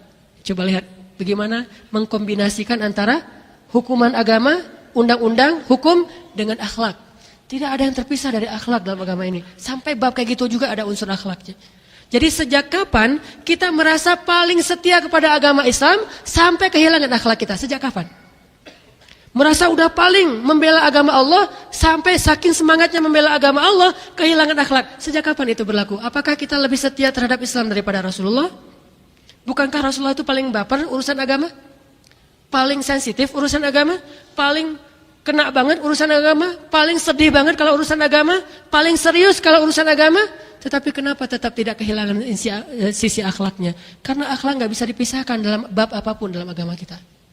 Tetap nggak boleh. Saya sedih ketika kemarin ada adegan misalnya, walaupun adegan-adegan yang lain saya juga sedih, misalnya ada adegan presiden tidak mau menemui ulama. Sedih kita. Bukan bab masalah demonya, saya nggak tahu pro yang mana. Ini nanti masalah pilihan masing-masing. Kita boleh pro A dan B dan Z dan segala macam. Cuman bab seorang presiden tidak mau menemui ulama yang udah datang ke depan istana, ini bagi saya ada rasa sedih. Tapi bukan berarti kita boleh mencela. Begitu mencela, kaum muslimin berteriak. Ini yang saya agak-agak lebih sedih lagi. Kenapa celaan diteriakin seolah-olah itu sebuah pembenaran, bahwa itu hero, bahwa itu hebat. Gak boleh seperti itu. Kita harus tetap menjaga akhlak sebenci apapun kita kepada seseorang. Bahkan walaupun kita pengen menghukum dia, tetap menjaga akhlak. Hukum mah hukum aja, tapi jaga akhlak. Kayak misalnya ada perempuan di zaman Nabi yang berzina itu kan, kemudian mau dirajam aja terus karena itu hak agama. Tetapi jangan gara-gara merajam lantas kita mencela dia dengan mengatakan perempuan keji, nggak boleh. Ada lagi seorang laki-laki yang minum khamar. Kalau dia mabuk tuh dia suka ganggu orang di jalan, ganggu orang gitu. Akhirnya ditangkap sama sahabat. Kata Nabi, ikat dia di tiang masjid. Dulu tiang masjid itu sekalian jadi penjara. Jadi masjid itu bank juga masjid, sholat juga masjid, jihad di masjid mulainya, ngatur-ngatur negara di masjid, penjara juga di masjid karena memang belum membutuhkan ruang penjara khusus. Orang diikat di tiang masjid. Setiap sahabat yang masuk masjid dianjurkan oleh Nabi ambil sendal dan pukul dia pakai sendal. Jadi hukumannya tuh kayak gitu, ambil sendal, mukulnya hanya satu bagian yang boleh di sini, nggak boleh. Wah, ini kamu dasar. Nggak boleh di sini, nggak boleh di tempat lain, cuma di sini doang bolehnya. Ini Islam, indahnya Islam. Tapi bukan berarti akhlak mulia, lantas hukum nggak tegak, nggak boleh juga. Berarti nggak adil kan ya? Kalau gitu buat apa kita berbuat baik, mending buat jahat aja sekalian karena nggak dihukum juga. Kata orang, katanya agama yang mulia, tapi kok orang masuk neraka? Kalau nggak ada neraka, lantas buat apa kita berbuat baik? Mending kita buat jahat aja, toh nggak akan masuk neraka juga. Justru neraka itu untuk memberi keadilan bagi manusia supaya orang tidak berbuat jahat. Indahnya akhlak Islam, cuman nggak boleh berlebihan. Hukum-hukum aja. Karena dia ganggu orang di jalan, dia diikat di tiang masjid, setiap mau masuk masjid ambil sendal, pok, masuk masjid. Ambil sendal, pok, masuk masjid gitu. Oh loh, masuk masjid. Tapi ada seorang sahabat pas ngambil sendal saking ini kayaknya hamasahnya, Masya Allah nih. Orang ini luar biasa. Wah, saya paling benci dengan kemungkaran. Saya sama sekali nggak ada toleran dengan kemungkaran. Saya ambil sendal, dipukul sambil mengatakan, celaka kamu. Memukul sambil mencela. Nabi langsung menegur, janganlah kamu membantu syaitan untuk mencelakai saudaramu, yaitu dengan cara mencela. Pukul-pukul aja, tapi jangan dicela. Jangan juga dipuji. Udah mukul muji, itu namanya ngenyek ya. Soleh ya. Gak perlu kayak gitu teh. Ini mah basa-basi tingkat dewa ini. Udah aja jangan dicela, jangan dipuji, pukul-pukul aja. Wajah biasa aja, nggak usah juga. Ya, nggak usah. Ini mah dua-duanya nggak balance. Wajah dalam serius-serius, ketawa-ketawa, santai-santai, dan seterusnya. Baper juga baper. Kan ada wajah baper tuh, emoticon. Baper, senang. Jadi jangan mau mukul orang. Ini kayaknya wah ini mah psikopat ya, mau mukul orang tapi tersenyum. Jadi kayak ada kebahagiaan mukul orang gitu. Jangan gitu-gitu juga. Islam tuh ideal banget. Kalau kita belajar tentang Islam lebih luas, kita akan tahu agama kita itu emang agama paling luar biasa, agama paling benar, agama paling ideal, dan tidak ada kenyamanan dan peradaban kecuali di dalam Islam. Tapi kita belajarnya sepotong-potong sih, masih parsial, tidak universal, tidak syumul belajar Islamnya dalam menghukum. Terakhir, walaupun nggak semuanya dibahas, tapi hanya beberapa hal aja, bahkan kepada hewan pun akhlak itu menurut Islam jadi kayak penting banget gitu. Bab hewan aja bisa jadi fatal dalam Islam. Contoh, seorang perempuan yang Nabi pernah ngelihat di dalam api neraka itu gara-gara apa? Membiarkan seekor kucing mati terkurung di rumahnya. Bukan bunuh kucing tuh. Kalau bunuh kucing gimana lagi kan ya? Ini membiarkan kucing terkurung gak ditolong sampai mati, itu dia menjadi ahli neraka. Berarti bab akhlak ke hewan juga masuknya bab neraka. Bukan Islam lebay, bukan lebay itu mah. Ini saking akhlak itu penting dalam Islam. Wah lebay banget sih, masalah kucing aja neraka. Enggak lebay. Saking Islam itu mengatur semuanya dengan akhlak, bab ke hewan aja sampai segitunya. Gara-gara dia membiarkan kucing mati gak dikasih makan dan minum dan terkurung, akhirnya dia menjadi satu dari antara ahli neraka. Sebaliknya, ada seorang perempuan yang dulunya dia pezina, lalu dia sudah bertobat. Bukan pezina ngasih minum anjing terus masuk surga, salah ya. Ini ada yang disensor nih ceritanya. Oh katanya, itu aja pezina. Kalau bisa kasih minum anjing bisa masuk surga. Kalau gitu enak banget. Mencuri, kasih minum anjing, masuk surga. Merampok, kasih minum anjing, masuk surga. Berzina, kita selingkuh yuk. Nanti kita tinggal kasih minum anjing, masuk surga. Nggak gitu atuh. Yang sempurna baca kisahnya. Pezina ini sudah bertaubat. Jadi bukan pezina masuk surga. Orang yang bertaubat dari zina masuk surga, itu benar. Kalau pezina masuk surga, nggak ada itu. Nggak ada pezina yang masuk surga, nggak ada peminum khamar yang masuk surga, nggak ada pencuri yang masuk surga, nggak ada pembunuh yang masuk surga, nggak ada pendosa yang masuk surga, itu nggak ada. Tapi yang ada orang yang bertobat dari dosa masuk surga, itu semuanya insya Allah seperti itu. Mantan pembunuh, mantan pezina itu masuk surga. Tapi yang paling penting di sini adegannya apa? Saking seriusnya dia bertobat, sampai ada anjing yang kehausan aja dia tolong. Justru gara-gara amal itu Allah kasih sayang kepada dia, terus dia dikasih hidayah dan jadilah dia perempuan yang soleha dan masuk surga. Lihat, dengan anjing aja kayak gitu. Sehingga walaupun anjing itu adalah binatang yang najis dalam fikih Islam, kan kalau kena liur anjing atau lidah anjing mah harus disamakan ya. 7 kali dibersihkan, salah satunya dengan debu gitu. Jadi air terakhir debu. Jangan dijilat lagi, bahaya. Nah, itu kalau anjing. Tapi gimana pun najis anjing dan mengucapkan kalimat itu gitu, nggak boleh. Tetap aja dia punya hak asasi anjing. Di antara hak asasi anjing, kalau dia haus kita kasih dia minum. Kalau kita membiarkan dia kehausan, kita melanggar hak asasi anjing.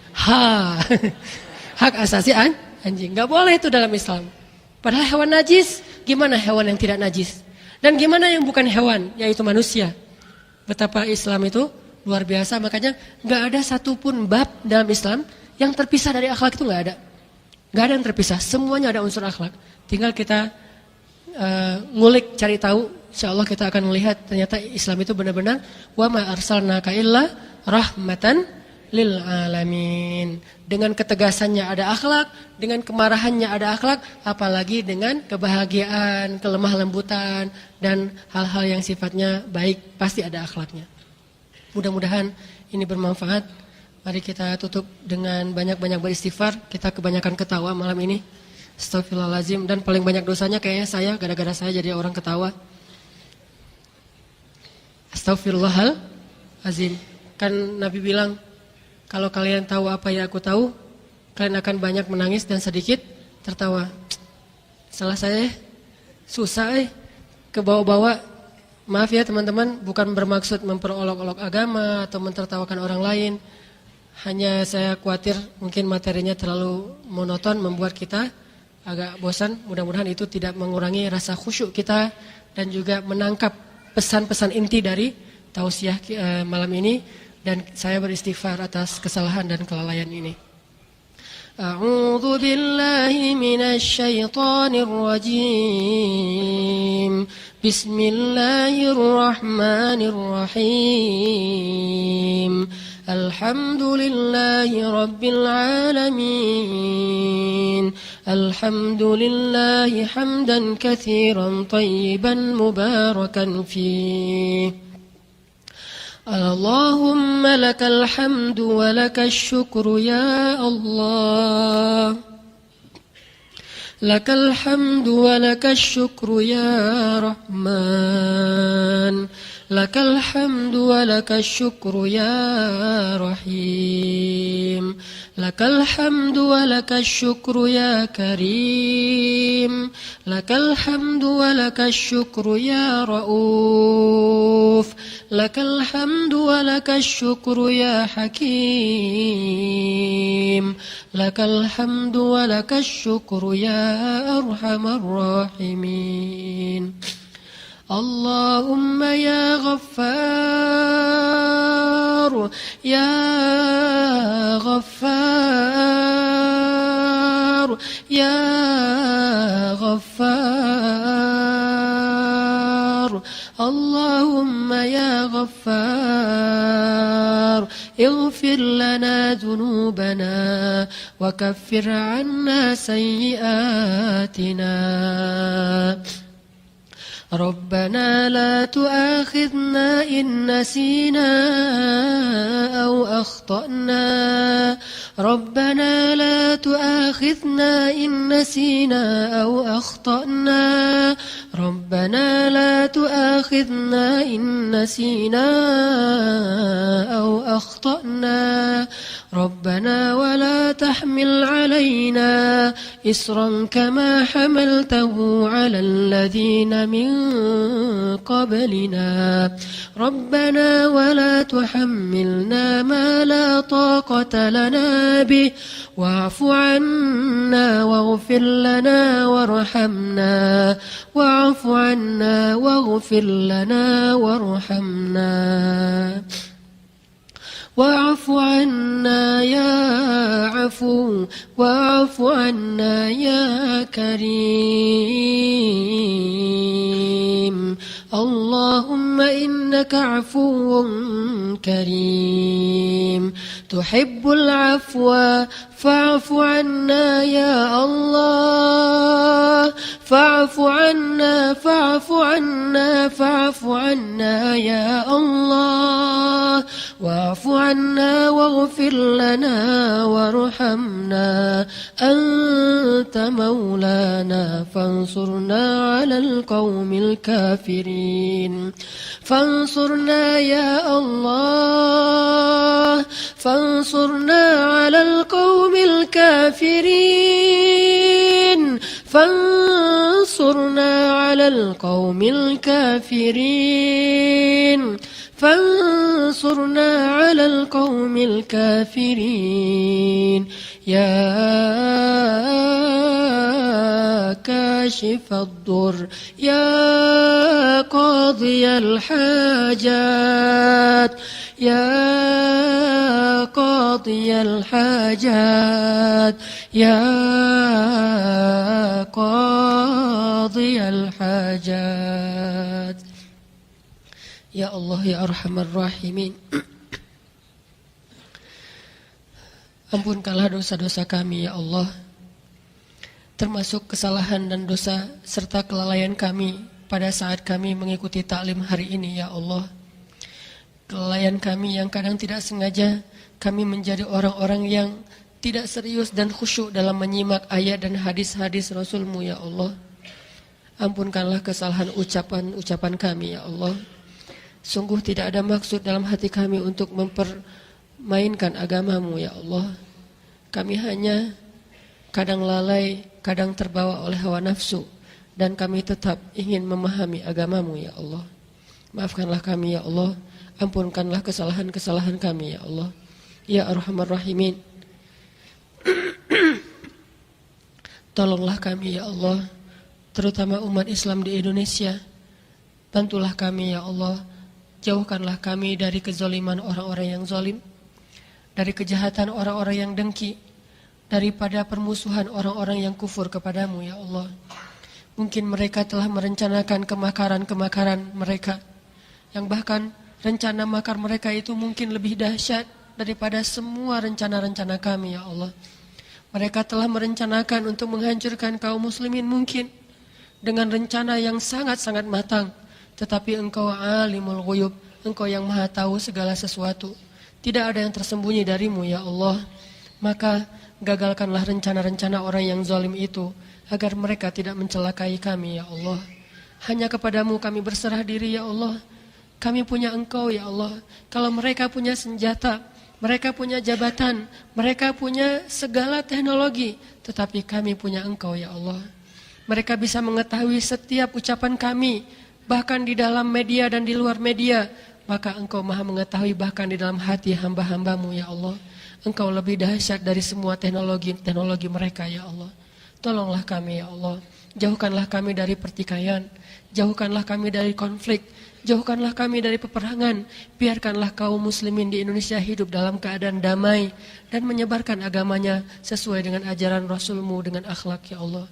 Jauhkanlah kami dari peperangan seperti Suriah dan Irak, sehingga kami bisa beribadah dengan tenang, kami bisa sholat dengan tenang, kami mengaji dengan tenang, anak-anak kami sekolah dengan tenang, perempuan-perempuan kami keluar rumah dengan tenang. Jauhkanlah bangsa ini dari peperangan dan konflik ya Allah. Lindungilah kami dari orang-orang yang dengki apabila mereka mendengki ya Allah. Ya Arhamar Rahimin, berilah hidayah-Mu kepada pemimpin-pemimpin kami ya Allah. Jadikanlah mereka orang-orang yang kelak menjadi pembela agama-Mu ya Allah. Seperti Engkau memberi hidayah kepada Umar bin Khattab, kepada Khalid bin Walid, kepada Ikrimah bin Abi Jahal. Seperti Engkau memberi hidayah kepada orang-orang yang dulunya memusuhi agama-Mu ya Allah. Dan kuatkanlah ulama kami, bimbinglah ulama-ulama kami agar mereka menuntun kami kepada yang Engkau ridhai dan menuntun kami kepada kemenangan Islam dengan akhlak-akhlak yang mulia ya Allah. Ya Allah, tenangkanlah hati kaum muslimin, matangkanlah jiwa kaum muslimin, bimbinglah fikiran kaum muslimin sehingga kami tidak terbawa oleh emosi sesaat dan membuat kerusakan serta kerugian bagi diri kami sendiri ya Allah. Jadikanlah kemarahan kami sebagai semangat untuk kami lebih rajin dalam berdakwah dengan ajaran-ajaran Nabi-Mu ya Allah. Jadikanlah kemarahan kami sebagai semangat untuk kami lebih banyak berbuat sesuatu yang konkret demi kemaslahatan kaum muslimin, kemaslahatan bangsa Indonesia, agar kami lebih semangat lagi untuk membantu orang-orang miskin, semangat lagi untuk membantu orang-orang yang sakit, lebih semangat lagi untuk membantu orang-orang yang putus sekolah, lebih semangat lagi untuk menyekolahkan anak-anak kami, lebih semangat lagi dalam beramal soleh, mengajak teman-teman kami agar terhindar dari pergaulan bebas, terhindar dari kriminal, terhindar dari narkoba. Jadikanlah kemarahan-kemarahan kami sebagai energi dan semangat bagi kami untuk melakukan sesuatu yang memperbaiki bangsa ini, bukan justru menambah kerusakan bangsa ini ya Allah. Ya Arhamar Rahimin, bimbinglah kami, ajarkanlah kami, sesungguhnya kami hamba-hamba-Mu yang bodoh ya Allah. Ya Arhamar Rahimin, seiring bertambahnya ilmu kami dengan taklim-taklim ini, maka perindahlah akhlak kami ya Allah. Janganlah Engkau jadikan kami termasuk orang-orang yang justru kehilangan akhlak setelah kami belajar agama ya Allah. Janganlah Engkau biarkan kami menjadi orang yang kehilangan akhlak justru setelah kami berhijrah ya Allah. Janganlah Engkau biarkan kami kehilangan akhlak justru ketika kami rajin sholat berjamaah, karena itu justru pasti akan menjadi fitnah yang lebih besar terhadap agama-Mu ya Allah. Mereka akan berkata, lihatlah orang-orang yang rajin sholat, ternyata mereka tidak menjaga akhlaknya. Sehingga justru gara-gara kami rajin sholat dan tidak menjaga akhlak kami, orang akan meremehkan agama-Mu ya Allah. Bukan karena agama-Mu hina, tetapi karena kami sebagai pemeluk agama-Mu yang belum sempurna. Ya Arhamar Rahimin, sebagaimana Engkau mengajarkan kami tentang akidah dan ibadah, ajarkan kami pula tentang akhlak Rasul-Mu Sallallahu Alaihi Wasallam. Ya Arhamar Rahimin, perindahlah akhlak kami kepada orang tua kami. Sungguh tidak ada kebaikan bagi seorang anak yang durhaka kepada orang tuanya, meskipun dia rajin beribadah, meskipun dia sangat beriman kepadamu. Jika dia mendurhakai orang tuanya, Engkau tidak akan ridho kepadanya ya Allah. Perbaikilah akhlak kami kepada orang tua kami. Perbaikilah akhlak kami kepada pasangan kami. Jadikanlah kami suami yang melindungi dan menjadi teladan baik bagi istri-istri kami. Dan jadikanlah kami istri yang taat dan sabar kepada suami kami. Ya Arhamar Rahimin, perbaikilah akhlak kami kepada tetangga kami. Janganlah Engkau biarkan ada tetangga yang sakit hati karena perangai-perangai buruk kami. Janganlah sampai ada seorang tetangga yang berdoa dalam keadaan terzolimi karena dosa-dosa kami, ya Allah. Perbaikilah akhlak kami kepada teman-teman kami. Meskipun mungkin mereka beda agama dengan kami. Mereka masih di dalam kebatilan. Dan kami dengan hidayah-Mu sudah berada di dalam kebenaran. Meskipun mereka mungkin belum berhijrah, tetaplah Engkau jaga akhlak kami kepada mereka. Mudah-mudahan dengan akhlak yang baik, mereka akan mau berhijrah dan bertobat dan kembali kepadamu, ya Allah. Ya Arhamar Rahimin.